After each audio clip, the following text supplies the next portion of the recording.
చిన్న కథతోనే స్టార్ట్ పెట్టుకుందాం. ఇది రెగ్యులర్ డైలీ ఒక స్టోరీ చెప్పుకొని స్టార్ట్ పెట్టుకుందాం మనం పాడ్‌కాస్ట్. సో, ఒకతను ఒక మొక్క తీసుకొచ్చుకున్నాడు నర్సరీ నుండి. నర్సరీ నుండి తెచ్చుకున్న మొక్క ఎట్లుంటది ఇప్పుడు ఎగ్జాంపుల్ గులాబీ మొక్క తెచ్చుకున్నాడు. గ్రీన్ లీవ్స్‌తో ఒక ఫ్లవర్ ఉంది. వాళ్ళక్కడ మెయింటైన్ చేసిన దాన్ని తెచ్చుకుంటాం ఇంటికి. సో, దాన్ని ఇంటికి తెచ్చుకున్న తర్వాత ఎక్సైటెడ్ ఉండే. చాలా ఎక్సైటెడ్ ఉండి దానికోసం ఒక మంచి కార్నర్ చూసుకొని ఎక్కడ సూట్ అయితది ఇంట్లో అని అది చూసుకొని మంచి ప్లేస్‌లో పెట్టి కొద్దిగా సన్‌లైట్ పడేటట్టు పెట్టి డైలీ వాటర్ చేయడము, మళ్ళీ డైలీ చూసుకోవడము. ఒకసారి మార్నింగ్ ఎళ్లి చూసుకొని ఇంకా న్యూ లీవ్స్ వస్తున్నాయా? కొత్త ఆకులొస్తున్నాయా? పూలు మొగ్గలేమన్నా వస్తున్నాయా? అని చూసుకుంటూ నిదానంగా అప్పుడప్పుడు మాట్లాడడము. అంటే దాన్నొక ప్లాంట్‌లా కాకుండా ఒక మనిషిలాగా ట్రీట్ చేసి దాన్నెంతో కేర్ తీసుకొని అది గ్రో అవ్వడం మొదలుపెట్టింది. కొన్ని రోజుల తర్వాత ఏమైంది? ఆఫీస్‌లో బిజీ అయిపోయిండు. మీటింగ్స్, ఆఫీస్‌కెళ్ళి పొద్దునెప్పుడో వెళ్ళేసి నైట్ ఎప్పుడో వచ్చేస్తున్నాడు. ప్లాన్‌ని కొంచెం ఏదో దూరం నుంచి చూసేసి ఓకే ఉంది అని వెళ్ళిపోతున్నాడు మళ్ళీ. మళ్ళీ మండే, ట్యూస్‌డే, వెడ్నెస్‌డే 5 డేస్ అయిపోయింది వీక్‌లో. సాటర్‌డే వీకెండ్ వచ్చేసరికి ఆల్ ఆఫ్ సడన్ గుర్తొచ్చింది. అరే! ప్లాంట్ ఉంది కదా! ఎట్లుందో చూద్దామని దగ్గర పోయిండు. సో, ప్లాంట్ దగ్గరికి పోగానే అది వాడిపోయింది ఆల్‌మోస్ట్ 5 డేస్ నుండి వాటర్ ఎయట్లేదు. అది ఎట్లుందో చూడట్లేదు. సో, వాడిపోయినట్టయింది. ఇంక మొత్తం ఇప్పుడు 5 రోజుల్లో మొత్తం చచ్చిపోదు. కాకపోతే వాడిపోయినట్టయింది. ఫ్లవర్ ఎండిపోయింది. ఫ్లవర్‌వి పెటల్స్ రాలిపోయినాయి.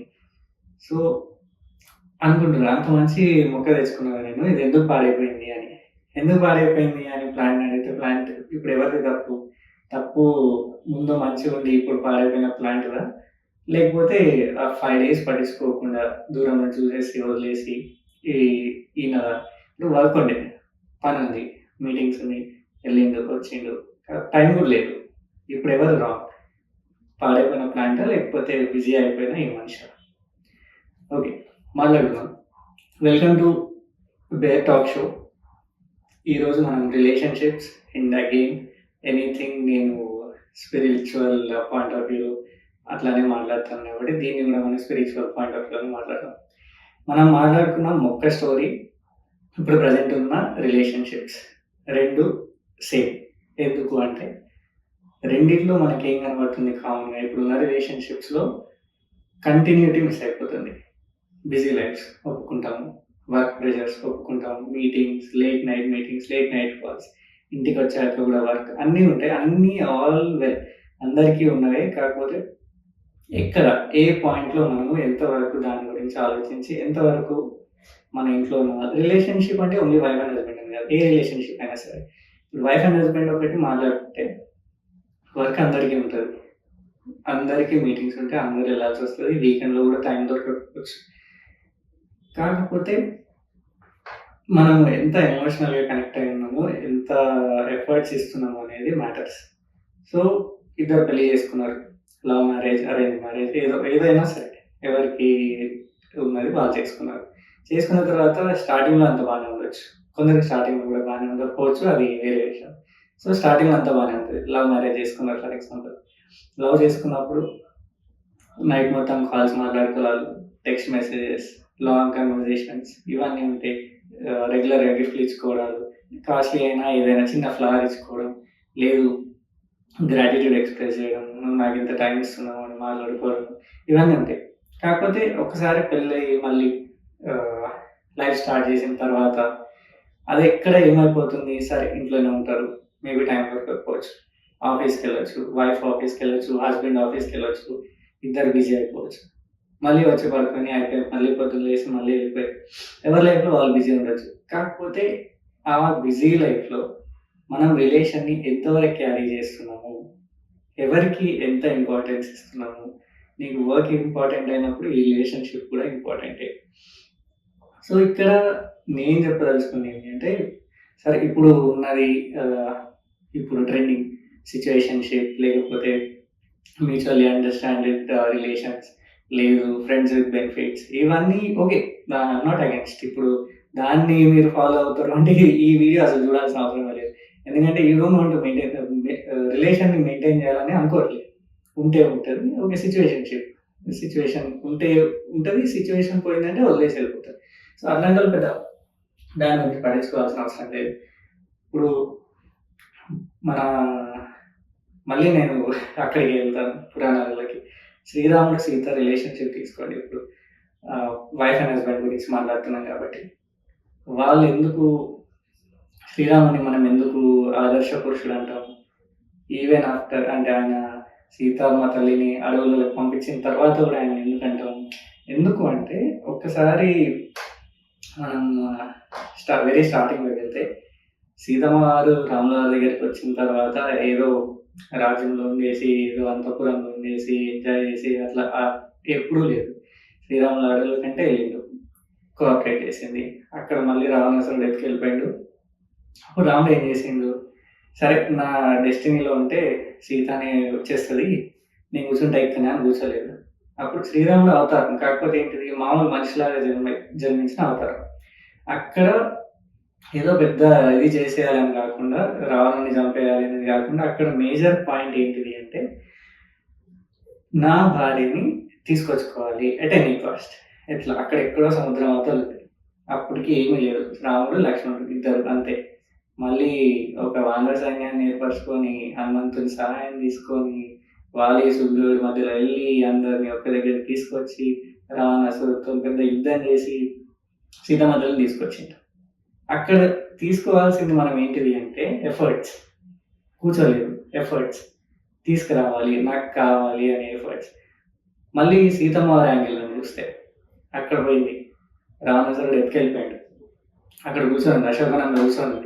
అశోకవనంలో కూర్చొని ఏం చేసింది? అక్కడ సెల్ఫ్ రెసిలియన్స్ కనబడుతుంది సీతమ్మ వారిది.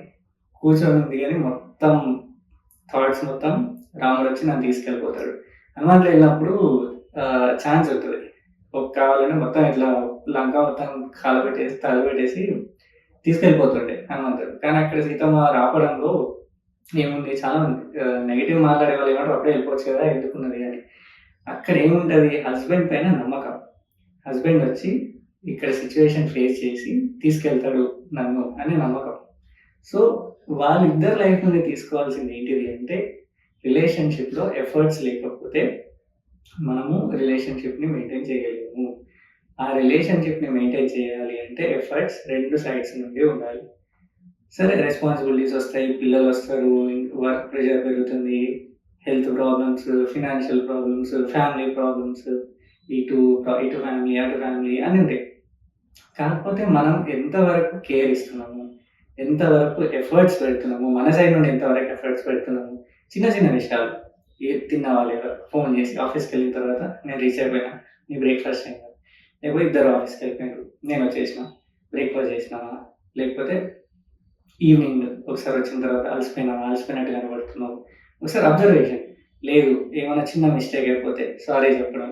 ఇప్పుడు ఇంకా రిలేషన్లో ఈగో అనేది వస్తే రిలేషన్ సగం పోయింది అక్కడే.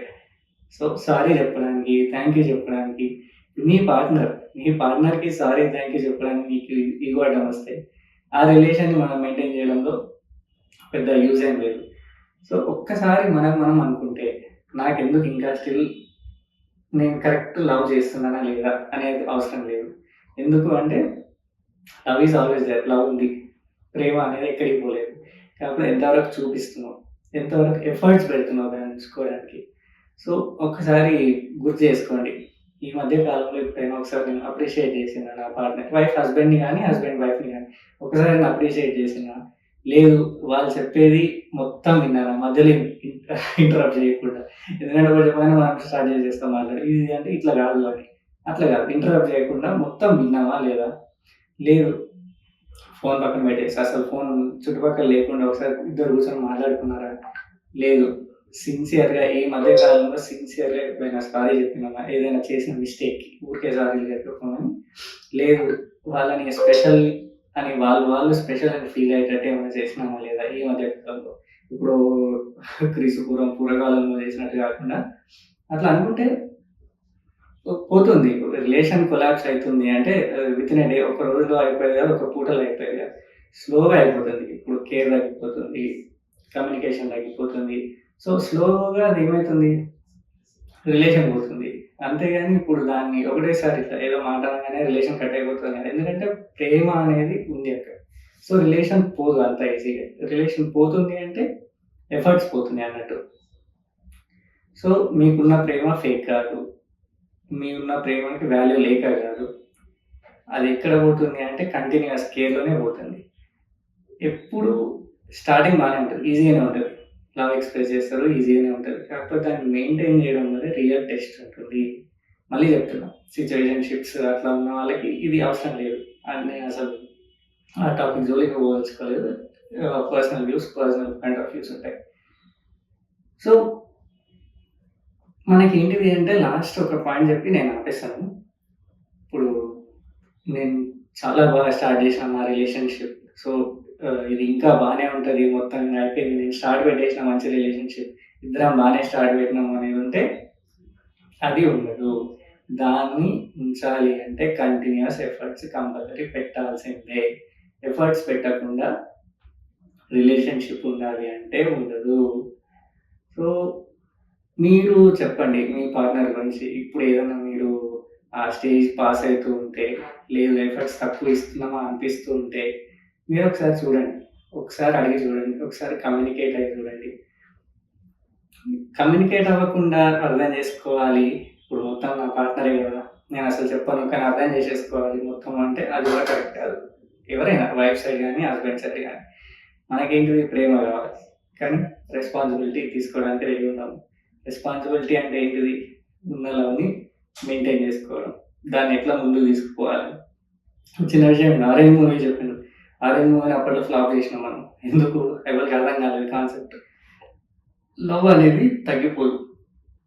ఎఫర్ట్స్ అనేవి తగ్గిపోతాయి. అందుకే లాస్ట్‌కి హీరో కూడా చెప్తాడు. ఏంటిది ఇంకొంచెం ప్రేమించడానికి ట్రై చేస్తా. అది కూడా పోతే ఇంకొంచెం ప్రేమించడానికి ట్రై చేస్తా. ఆ ఇంకొంచెం ట్రై చేసే దాంట్లోనే రిలేషన్‌షిప్ అనేది మిగులుతుంది. సో, ఇది మీరేమైనా సిట్యుయేషన్‌లో ఉంటే ఒకసారి ట్రై చేయండి.